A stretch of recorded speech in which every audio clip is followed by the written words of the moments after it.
फिर अगले दिन खबर आती है डिस्क्वालिफिकेशन की। देश का मान बढ़ाने वाले इन रेसलर्स को पुलिस के द्वारा फिर सड़क पर घसीटा गया, लेकिन यहाँ चीटिंग हुई थी और चीटिंग की थी WFI ने। और विनेश, ये तो मेरे ही परिवार की है। उन्होंने कहा कि मैं अभी तक अपनी हार पर मलाल तक नहीं कर सकती थी और लोग अपने खंजर निकाल कर तैयार खड़े थे। ऐसे ट्रीट किया कि मैं जैसे कोई मुर्दा चीज हूं। नमस्कार दोस्तों, दंगल फिल्म के मेन गाने में एक लाइन है, माँ के पेट से मरघट तक तेरी कहानी पग पग प्यारे दंगल दंगल। ये लाइन हमारी महान इंडियन रेसलर विनेश फोगाट के लिए बिल्कुल सही फिट बैठती है।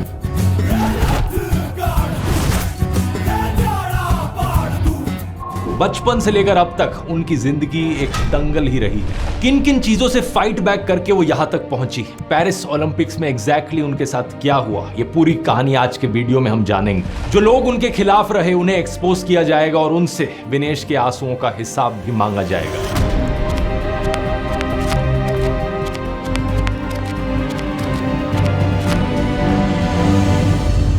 इन ओलंपिक्स में विनेश का पहला ही मैच था टोक्यो ओलंपिक्स की गोल्ड मेडलिस्ट यूई सुसाकी के साथ, जिन्होंने आज तक अपने पूरे करियर में सिर्फ 3 बाउट्स हारे थे, जिनका इस मैच से पहले 82-0 का रिकॉर्ड चल रहा था। बहुत लोग मानते थे कि इन्हें हरा पाना लगभग नामुमकिन था। टोटल मैच 6 मिनट का होता है और 3-3 मिनट के इसमें 2 राउंड्स होते हैं। बहुत लंबे समय तक इस मैच में विनेश खुद को डिफेंड करती रही, लेकिन आखिर के 15 सेकंड में उन्होंने यूई सुसाकी को जबरदस्त झटका दिया और मैच पूरा पलट गया। इस ऐतिहासिक जीत की खबर ने सोशल मीडिया पर आग लगा दी। वर्ल्ड चैंपियन को हराने के बाद अचानक से विनेश फेवरेट बन गई गोल्ड मेडल जीतने के लिए। अगली स्टेज क्वार्टर फाइनल में उन्होंने यूरोपियन चैंपियन ओक्साना लिवेश को 7-5 से हराया। फिर सेमीफाइनल में उनकी टक्कर हुई Pan American Games champion Yusneylis Guzman से, जो क्यूबा की रेसलर है। 5-0 से विनेश ने बहुत ही जबरदस्त तरीके से मैच जीता और ओलंपिक फाइनल में जगह बनाने वाली वो पहली इंडियन वुमेन रेसलर बन गई।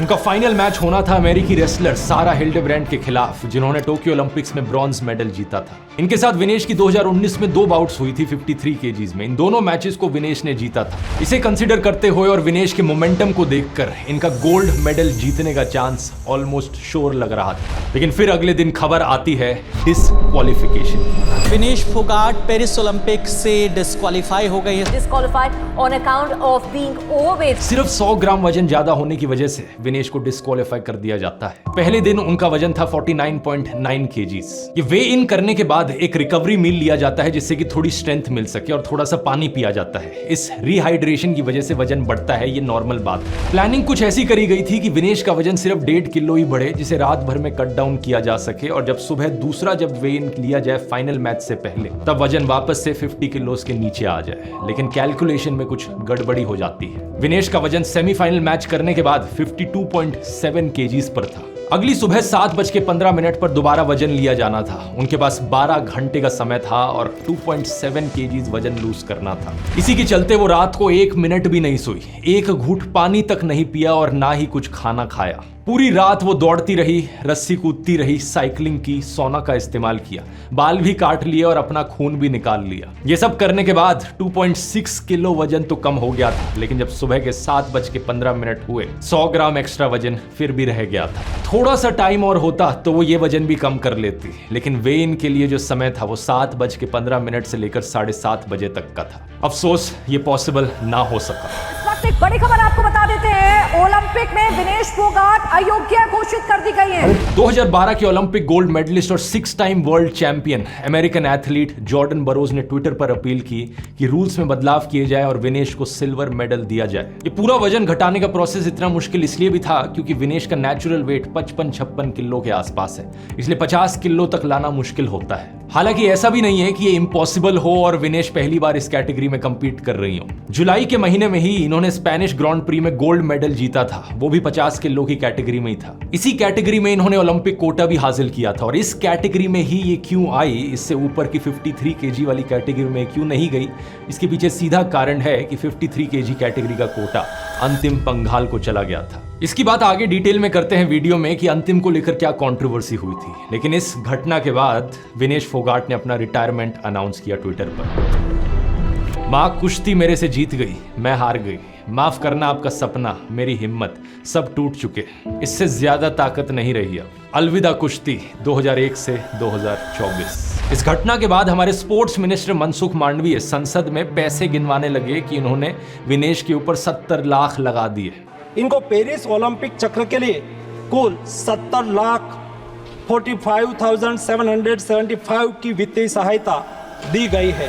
मनसुख जी, मैं भी आपके पैसे गिनवाऊं यहाँ पर। एक नई जानकारी पता चली है गोवा में आपकी बीजेपी सरकार के बारे में। गोवा के एक एमएलए ने अपनी असेंबली स्पीच में बताया कि आपकी पार्टी की सरकार ने 1,70,00,000 रुपए सिर्फ केटरिंग सर्विसेज पर खर्च किए और 1,33,00,000 5 स्टार होटलों में रहने पर खर्च हुए, 4,32,00,000 वीआईपीज की ट्रांसपोर्टेशन पर और 40 लाख रुपए के तो आप लोग लड्डू ही खा गए। आपके नेता लोग लाखों रुपए के गॉगल्स खरीदते हैं, करोड़ों रुपए की गाड़ियां खरीदते हैं, सब जनता के पैसे पर। और जनता को क्या मिलता है? टूटी हुई सड़कें, गिरते हुए पुल, रेल दुर्घटनाएं। और आप रुपये गिनवा रहे हो उन खिलाड़ियों पर जिन्होंने अपना तन मन और अपना पूरा जीवन रेसलिंग में लगा दिया, देश का नाम बार बार दुनिया में ऊंचा किया।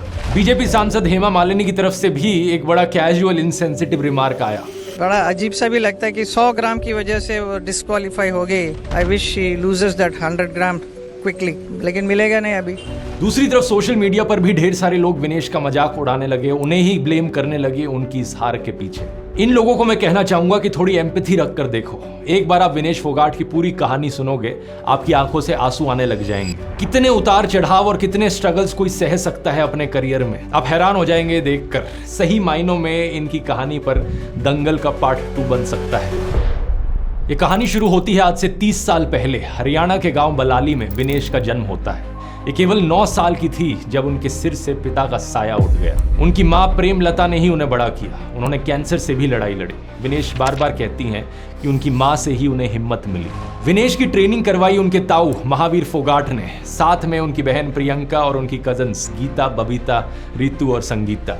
ये सब हो रहा था ऐसे गांव में जहां अभी भी औरतों का घूंघट में रहना आम बात है। लोग ताने मारते थे कि महावीर का दिमाग खराब हो गया है, ये पूरे गांव का नाश कर रहा है, कोई शर्म नहीं बची, अपनी ही बेटियों का तमाशा बना दिया है। विनेश की ताई दया को सुनने को मिलता था कि तुम्हारी बेटी लड़कों जैसी हो जाएगी, इनके चेहरे खराब हो जाएंगे, कोई इनसे शादी नहीं करेगा। तो मेरी मम्मी भी बोलती थी कि बेटा कि आज वो तेरी ताई जी ऐसे बोल रही थी कि तूने क्या पहना है, तो मुझे बहुत गुस्सा आता था कि कौन सी ताई जी थी मेरे सामने लेके आओ।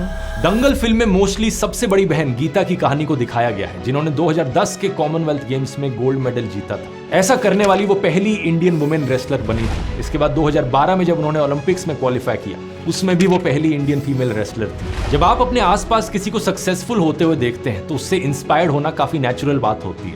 ऐसे ही विनेश ने भी अपनी जीत का सिलसिला शुरू किया। इंटरनेशनल लेवल पर सबसे पहले उन्होंने जीता 2013 की वर्ल्ड यूथ चैंपियनशिप में silver medal, 2013 Asian wrestling championship की 51 किलो की कैटेगरी में ब्रॉन्ज और कॉमनवेल्थ रेसलिंग चैंपियनशिप में सिल्वर। लेकिन सबसे बड़ा ब्रेक थ्रू विनेश के लिए आया 2014 के कॉमनवेल्थ गेम्स में, जो स्कॉटलैंड के ग्लासगो शहर में हुए थे। 48 किलो की कैटेगरी के फाइनल में उन्होंने एक ब्रिटिश रेसलर को 11-8 से हराकर सिर्फ 20 साल की उम्र में कॉमनवेल्थ गेम्स में गोल्ड मेडल जीत लिया। विनीश, कंग्रेचुलेशंस। पहला कॉमनवेल्थ गेम्स है आपका, आपको लगा था कि कॉमनवेल्थ चैंपियन बनोगे आप? जी बिल्कुल, कॉन्फिडेंस तो बहुत था कि चैंपियन बनूंगी और सोच के भी आई थी। प्रैक्टिस भी इस लेवल से करवाई थी कोच ने। इस लेवल का एक्सीलेंस पाने के लिए किसी भी फील्ड में 3 चीजें सबसे जरूरी होती हैं। पहला, एक क्लियर गोल होना, पता होना कि एग्जैक्टली आप क्या अचीव करना चाहते हो। दूसरा, उस गोल को लेकर स्ट्रैटेजिक प्लानिंग करना, एग्जैक्टली देखना कि डे टू डे आप कौन से एक्शंस और टास्क करोगे जिससे कि एक दिन वहां तक पहुंच पाओ। और तीसरा, अपने गोल को लेकर डेडिकेटेड और डिसिप्लिन्ड रहना, अपनी आदतों पर, अपने बिहेवियर पर पूरी तरीके से कंट्रोल करना। अगर आप भी अपने गोल तक पहुंचने में इनमें से किसी भी चीज से स्ट्रगल करते हो तो मेरा टाइम मैनेजमेंट कोर्स आपके लिए बहुत हेल्पफुल रहेगा, क्योंकि ये कोर्स एग्जैक्टली यही चीजें सिखाता है। इस कोर्स को करने के बाद आप सीख जाएंगे कि कैसे कभी भी प्रोक्रेस्टिनेशन का दोबारा शिकार ना बना जाए, कैसे अपनी प्रोडक्टिविटी को मैक्सिमाइज करने के साथ साथ अपनी हैप्पीनेस को भी मैक्सिमाइज किया जाए। हजारों लोग जिन्होंने इस कोर्स को लिया है उन्हें बहुत ही लाइफ चेंजिंग लगा है। और अब दोस्तों, मैं इस कोर्स को कंप्लीटली रीमेक कर रहा हूं हिंदी लैंग्वेज में, और भी बेहतर एडवाइस और भी इंप्रूव्ड और डिटेल्ड इंफॉर्मेशन के साथ। ये अपडेट इस महीने के एंड तक लाइव होगा और आप में से जो लोग इस कोर्स को ऑलरेडी खरीद चुके हैं, ऑफ कोर्स उनके लिए ये कंप्लीटली फ्री अपडेट रहेगा। अगर आपने अभी तक नहीं खरीदा है तो ये लिमिटेड कूपन कोड आप लोगों के लिए GOAL44 आपको 44% 50% ऑफ मिलेगा। ये सिर्फ आप में से पहले 1000 लोगों के लिए। इसका लिंक नीचे डिस्क्रिप्शन में मिल जाएगा या फिर आप इस QR कोड को भी स्कैन कर सकते हैं। जल्दी से जाकर चेकआउट कर सकते हैं। और अपने टॉपिक पर अब हम वापस आए तो 2016 में आती है रियो ओलंपिक्स, जहां साक्षी मलिक ने 58 केजीज की कैटेगरी में ब्रॉन्ज मेडल जीता। यहां विनेश कंपीट कर रही थी 48 केजीज की कैटेगरी में। उनका राउंड ऑफ 16 मैच था रोमानिया की एमिलिया वुक के खिलाफ। इतना स्टनिंग ओलंपिक्स डेब्यू शायद ही कभी देखा गया था। अपने पहले ओलंपिक मैच को ही टेक्निकल सुपीरियोरिटी के दम पे जीता विनेश ने। इसका मतलब है कि आपने अपने ओपोनेंट के दोनों कंधे मैट से लगाकर उन्हें चित कर दिया, या फिर आपने एक बहुत बड़ी लीड हासिल कर ली। फ्रीस्टाइल रेसलिंग में 10 पॉइंट्स। विनेश ने एमिलिया के खिलाफ ये मैच 11-0 से जीता। जब वो क्वार्टर फाइनल में पहुंची तो चाइना की सुन यनान के खिलाफ उनका मैच था। ये मैच भी वो जीत जाती, लेकिन उससे पहले वक्त ने विनेश को पटखनी दे दी। मैच के दौरान उन्हें एक ऐसी इंजरी हुई जिसकी वजह से उन्हें मैट से स्ट्रेचर पर उठाकर ले जाना पड़ा। ये एक ACL इंजरी थी, यानी कि एंटीरियर क्रूशिएट लिगामेंट टियर। इतनी भयानक इंजरी थी कि उन्हें डाउट होने लगा कि क्या वो इस इंजरी से कभी रिकवर भी कर पाएंगी, कि दोबारा से कुश्ती खेल पाए। हिंदुस्तान टाइम्स के साथ एक बातचीत में उन्होंने कहा कि वो रोने लगती थी, रोते हुए सो जाती थी और फिर उठकर रोने लगती थी। उनके लिए ये बहुत ही इमोशनल हलचल वाला समय था। 2-3 महीने तो काफ़ी डिफिकल्ट थे। मुझे कुछ नहीं पता था। मुझे ये पता था कि मुझे रोना है, रो के मुझे सोना है, सो के जब मैं उठती तो फिर मुझे रोना है। उस साल उन्हें अर्जुन अवार्ड मिला तो वे व्हीलचेयर पर अवार्ड लेने गई थी। इंडियन एक्सप्रेस के एक आर्टिकल में विनेश ने बताया कि 2017 में उन्हें एक कॉन्कशन भी हुआ था, यानी कि एक माइल्ड ट्रोमैटिक ब्रेन इंजरी। ये सिर पर कुछ लगने की वजह से होती है। उनका सिर कहीं से भी टकराता तो सब धुंधला दिखने लग जाता। कोई और होता तो शायद इसे किस्मत का खेल समझकर वहीं रुक जाता, लेकिन विनेश के मन में कुछ और ही था। कुछ दिन गर जिंदगानी और है, हमने भी मन में ठानी और है।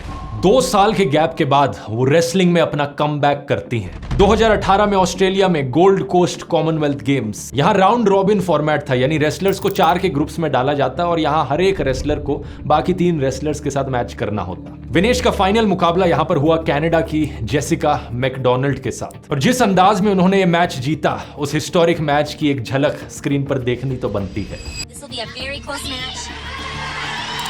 कॉमनवेल्थ गेम्स का फाइनल मैच कोई रेसलर 13-3 के स्कोर से जीते, ये एक बहुत ही अद्भुत बात है। विनेश के साथ साथ इन्हीं गेम्स में विनेश के अच्छे दोस्त नीरज चोपड़ा ने भी गोल्ड मेडल जीता। मैं एक्चुअल में बस में थी और नीरज का जस्ट फिनिश हुआ था और नीरज तिरंगा लेके घूम रहा था। एथलीट जब आपका दोस्त आपके मतलब तिरंगे के साथ घूम रहा है और दोनों ऐसे बोल रहे थे आप गोल्ड लो और मैं भी गोल्ड लेती हूँ, तो वो फीलिंग काफी अच्छी थी। और कॉमनवेल्थ गेम्स के जस्ट बाद जकार्ता इंडोनेशिया में एशियन गेम्स हुए और वहां पहले ही मैच में विनेश के सामने थी सुन यनान, वही रेसलर जिनके साथ रियो ओलंपिक्स में कुश्ती करते हुए विनेश इंजर्ड हो गई थी। ये मैच विनेश ने 8-2 से जीता। क्वार्टर फाइनल सेमीफाइनल मैचेस जीतने के बाद फाइनल में उनके सामने आई जापान की रेसलर यूकी हीरी। इन्हें भी विनेश ने 6-2 से मात दी और ये बन गई एशियन गेम्स की भी गोल्ड मेडल विनर, पहली इंडियन वुमेन रेसलर जो एशियन गेम्स में गोल्ड मेडल जीती। 21 अगस्त को उन्होंने अपनी जीत का ये फोटो इंस्टाग्राम पर शेयर किया था और अगले दिन वापस आते हुए उन्होंने ये फोटो शेयर किया। कैप्शन में लिखा, मेरी जिंदगी का सबसे अच्छा फैसला, खुश हूं कि तुमने मुझे जिंदगी भर के लिए चित कर दिया। ये है सोमवीर राठी, उनके फेलो रेसलर और रेलवेज की नौकरी में उनके कोलीग। 7 साल की जान पहचान के चलते दोनों एक दूसरे को पसंद करने लगे थे। जब विनेश की फ्लाइट दिल्ली एयरपोर्ट पर लैंड करी तो सोमवीर ने उन्हें रिसीव किया और शादी के लिए फॉर्मली प्रपोज कर लिया। वहीं पर उनकी सगाई हुई और दिसंबर 2018 में जाकर उनकी शादी होती है। काफी सिंपल शादी थी, लिमिटेड करीबी लोगों को इनवाइट किया था, परिवार, रिश्तेदार और फेलो खिलाड़ी और कोच। रस्मों के नाम पर कोई पैसे की लेन देन नहीं हुई और एक दिलचस्प बात यह कि उन्होंने 7 की जगह 8 फेरे लिए। एक एक्स्ट्रा 8वां फेरा ये संकल्प करते हुए कि बेटी बचाओ, बेटी पढ़ाओ और बेटी को खेल खिलाओ।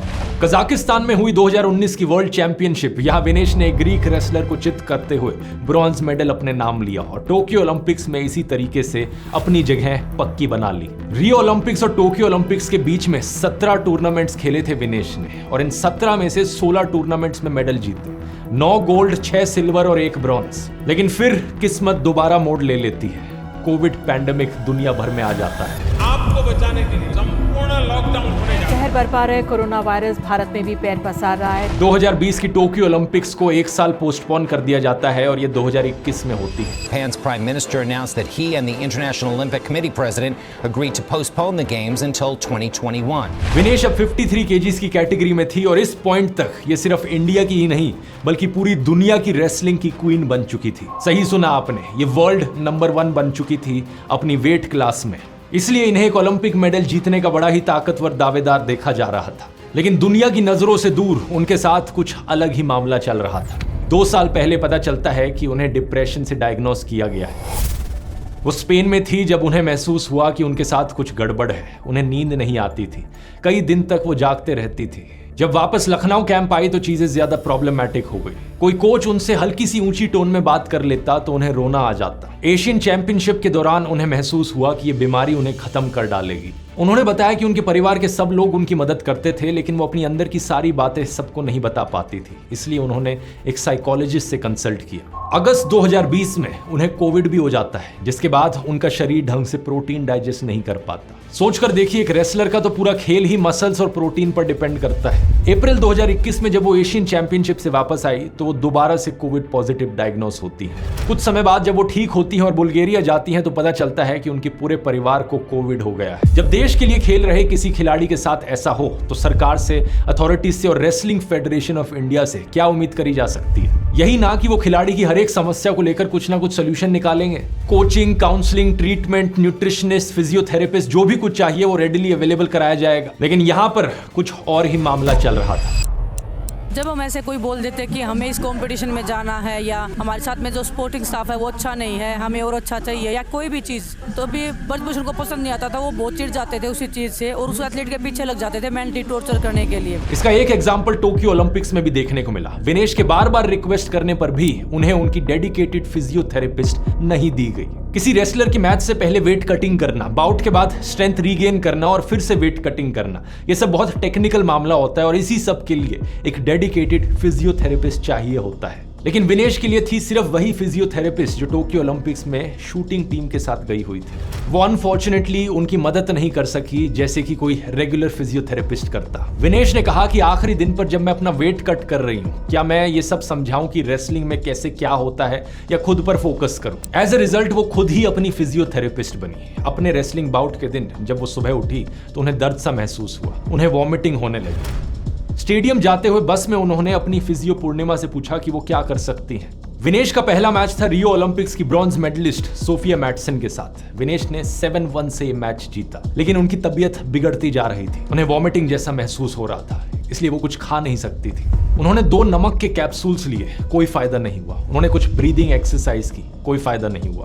वो कंट्रोल में महसूस नहीं कर रही थी और धीरे धीरे उन्हें शिवरिंग होने लगी, उनकी बॉडी कांपने लगी। अगली बाउट में उन्हें पता चल गया था कि वो हार रही हैं। ऐसी पोजीशन से वो पॉइंट दे रही थी जहां से वो कभी नहीं देती थी। दिमाग इस लेवल तक ब्लॉक हो चुका था कि उनसे एक टेक डाउन भी कंप्लीट नहीं हो रहा था। वो ब्लैंक आउट हो चुकी थी। इस हार ने विनेश को अंदर से तोड़ दिया, लेकिन ब्रिजभूषण को अभी भी चैन नहीं पड़ा। WFI ने इनडिसिप्लिन की एलिगेशंस लगाते हुए विनेश को टेम्पररी सस्पेंड कर दिया।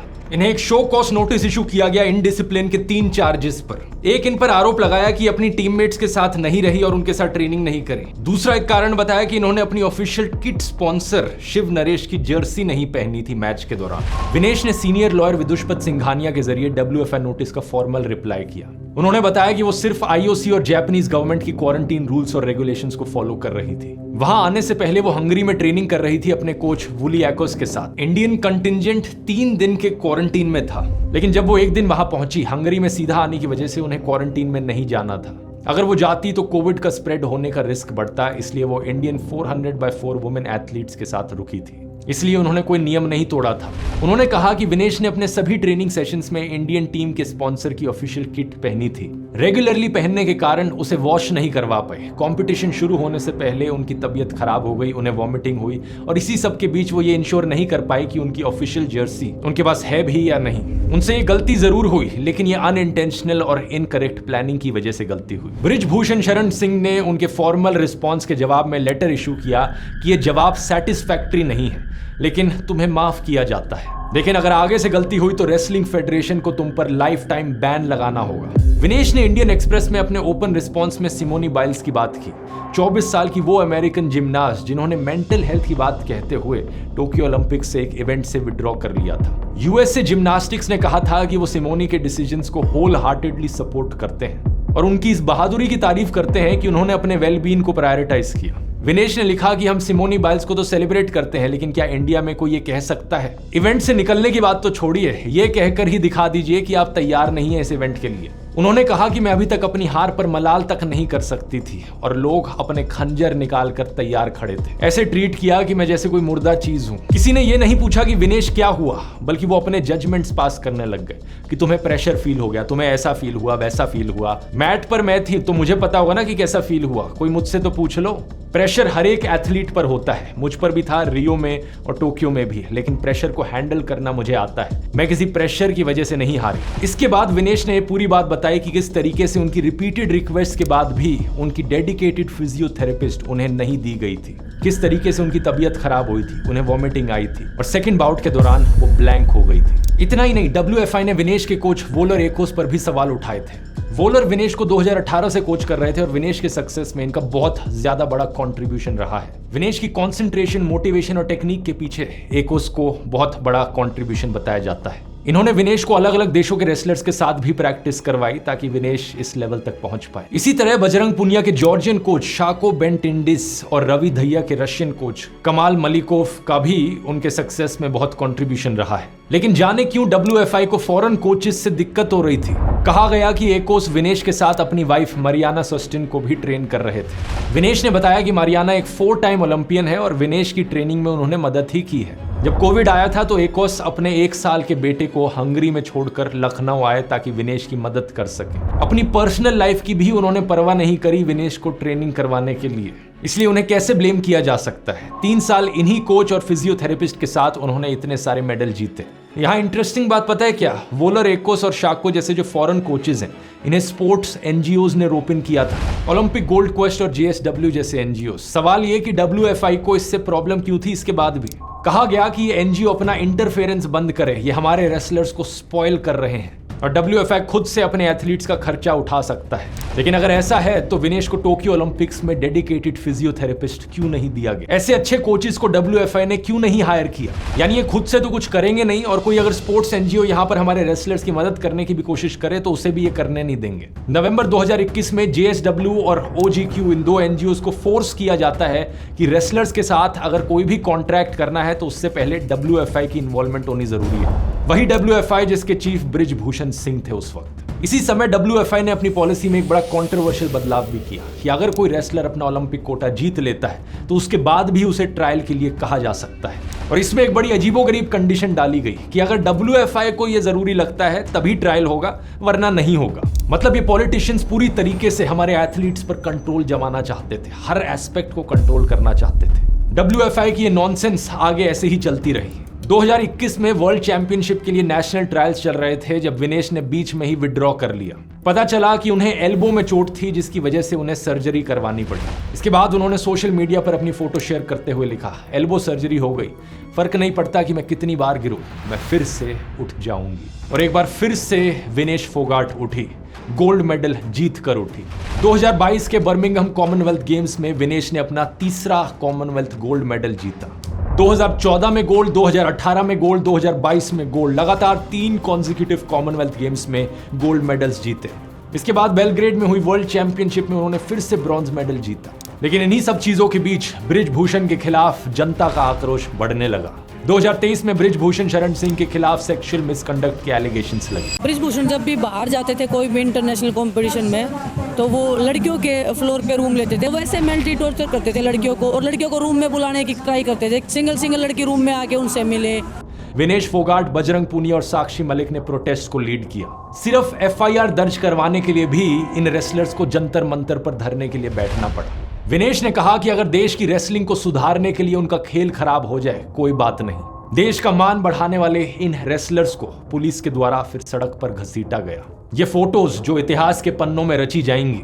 दुनिया में शायद ऐसा कोई और देश नहीं होगा जहां पर अपने ही देश की पुलिस अपने ही देश के गोल्ड मेडल विनर्स को इस तरीके से ट्रीट करती हुई दिखी हो। और इस सब पर हमारे क्रेडिट जीवी प्रधानमंत्री श्री नरेंद्र मोदी बिल्कुल चुप रहे। क्रेडिट जीवी मैं क्यों कह रहा हूं इन्हें, क्योंकि जब भी हमारे स्पोर्ट्स प्लेयर कोई मेडल जीत कर आते हैं तो तुरंत इनका फोन लग जाता है, बधाई देने वहां पर पहुंच जाते हैं अपनी पब्लिसिटी के लिए। लेकिन जब प्लेयर्स को एक्चुअली में जरूरत होती है इनकी, तो इनका मुंह बिल्कुल बंद रहता है। कमाल की बात यह है कि ये विनेश फोगाट को एक समय पर अपने परिवार की बेटी बताते थे, जब विनेश इतने सारे मेडल्स जीत रही थी।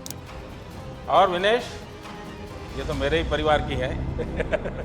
लेकिन रेसलर्स प्रोटेस्ट के दौरान ये बिल्कुल चुप रहे। बृजभूषण उस समय एक बीजेपी सांसद था और अब उसका बेटा करण भूषण सिंह बीजेपी का सांसद है। 2024 की इलेक्शंस में इस तरीके से नरेंद्र मोदी ने रेसलर्स को सपोर्ट किया, बृजभूषण सिंह के बेटे को टिकट दे दी बीजेपी की। इन प्रोटेस्ट के दौरान एक बहुत बड़ी प्रोपेगेंडा कैंपेन जारी करी जाती है इन रेसलर्स के खिलाफ।